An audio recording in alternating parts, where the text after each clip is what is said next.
ఇప్పుడు మన తెలుగు రాష్ట్రాల్లో ఇన్‌స్టాగ్రామ్‌లో అలాగే యూట్యూబ్‌లో బాగా కనబడే ఇన్‌ఫ్లుయెన్సర్స్ లో ఒకడు టేస్టీ తేజ. ఈయన ఒక యూట్యూబ్ ఛానల్ ఉందన్నమాట. ఈయన తెలుగు రాష్ట్రాల్లో ఎక్కడ మంచి ఫుడ్ దొరికిద్దో చూసి ఆ ఫుడ్‌లో ఆ హోటల్‌కెళ్ళి అక్కడున్న ఫుడ్ అంతా ఎక్స్‌ప్లోర్ చేసి ఏం ఐటమ్స్ దొరుకుతాయి, ఎలా ఉంటది, ఏంటని చెప్పి ఆయన ఒక యూట్యూబ్ ఛానల్ పెట్టుకొని ఇలాగా తిరిగి బాగా కష్టపడ్డారన్నమాట. కష్టపడి బాగా పైకొచ్చారు. బాగా సబ్స్క్రైబర్స్ కూడా తెచ్చుకున్నారన్నమాట యూట్యూబ్ లో. అలాగే ఆయన బాగా ఫేమస్ అవడంతో ఆయన బిగ్ బాస్ కూడా వెళ్ళి అందులో కూడా ఆడి మామూలుగా బయటకు వచ్చారు. దాంతో ఆయన క్రేజ్ బాగా పెరిగిపోయింది. ఆ క్రేజ్ పెరిగిపోయింది ఆయన చాలా రకాలుగా వాడుతున్నారు అనమాట. ఆయన చాలా గొప్ప ఇన్ఫ్లుయెన్సర్. ఆయన చెప్తే చాలా మంది ఫాలో అవుతారు. అందుకని చెప్పి పెద్ద పెద్ద సినిమాల ప్రమోషన్స్ కూడా టేస్టీ తేజ గారితో చేపించుకుంటా ఉంటారు అనమాట. హీరోలు తేజ గారితో కూర్చొని భోజనం చేస్తా బాగా జోకులు వేస్తా ఆ సినిమాకి విపరీతమైన ప్రమోషన్స్ చేసుకుంటా ఉంటారు. అలాగే టేస్టీ తేజ అని ఆయన మన తెలుగు రాష్ట్రాల్లో బాగా ఫేమస్. అయితే ఆయనకున్న ఇన్ఫ్లుయెన్స్ కెపాసిటీని వాడుకొని ఈ మధ్య ఒక పెద్ద తప్పు చేశారనమాట.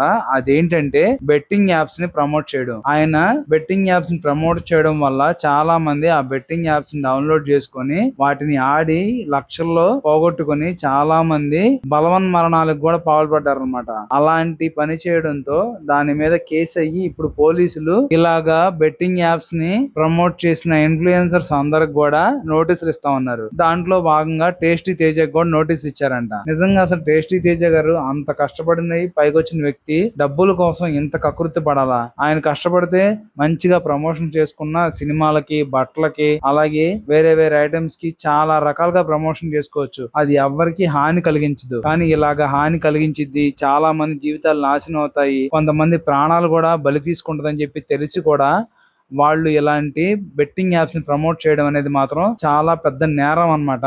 అసలు ఇలాంటిది చెయ్యాలంటేనే చాలా మంది ఆలోచిస్తారు, వణుకుతారు. కానీ వాళ్ళకి ఎటువంటి భయం లేకుండా మనల్ని ఎవడేం చేస్తాడులే అని చెప్పి వాళ్ళు ఇలాగా తెగబడి జనాల్ని బాగా ఇన్ఫ్లుయెన్స్ చేసి బెట్టింగ్ యాప్స్ వాడేలా చేసి చాలా డబ్బులు నష్టపోయేలా చేశారు. అలాగే చాలా మంది చావుకి కారణం కూడా అయ్యారన్నమాట.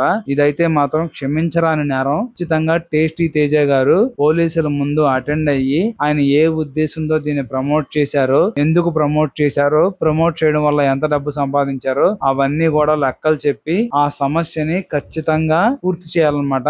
అలాగే ఆయన నిజంగా తప్పు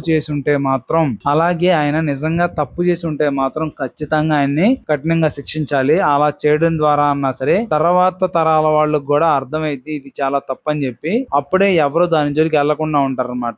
ఖచ్చితంగా టేస్టీ తేజకైతే శిక్ష పడిద్దని నేను అనుకుంటా ఉన్నాను.